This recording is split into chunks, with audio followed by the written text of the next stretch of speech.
Praise the Lord. இன்றைய தியானம் சங்கீதம் 119வது அதிகாரம் 145 முதல் 152 வரை. முழு இருதயத்தோடும் கூப்பிட்டேன், கர்த்தாவே என் ஜெபத்தை கேளும். உம்முடைய பிரமாணங்களை கை கொள்ளுவேன். உம்மை நோக்கி கூப்பிட்டேன், என்னை இரட்சியும். அப்பொழுது நான் உம்முடைய சாட்சிகளை காத்து கொள்ளுவேன்.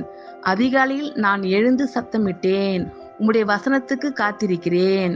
உமது வசனத்தை தியானிக்கும்படி குறித்த ஜாமங்களுக்கு முன்னே என் கண்கள் விழித்து கொள்ளும். உம்முடைய கிருபையின்படி என் சத்தத்தை கேளும். கர்த்தாவே, உம்முடைய நியாயத்தின்படி என்னை உயிர்ப்பியும். தீவினையை பின்பற்றுகிறவர்கள் சமீபிக்கிறார்கள். அவர்கள் உம்முடைய வேதத்துக்கு தூரமாய் இருக்கிறார்கள். கர்த்தாவே, நீர் சமீபமாய் இருக்கிறீர். உமது கற்பனைகள் எல்லாம் உண்மை. நீர் உம்முடைய சாட்சிகளை என்றென்றைக்கும் நிற்க ஸ்தாபித்தீர் என்பதை அவைகளால் நான் நெடுநாளாய் அறிந்திருக்கிறேன்.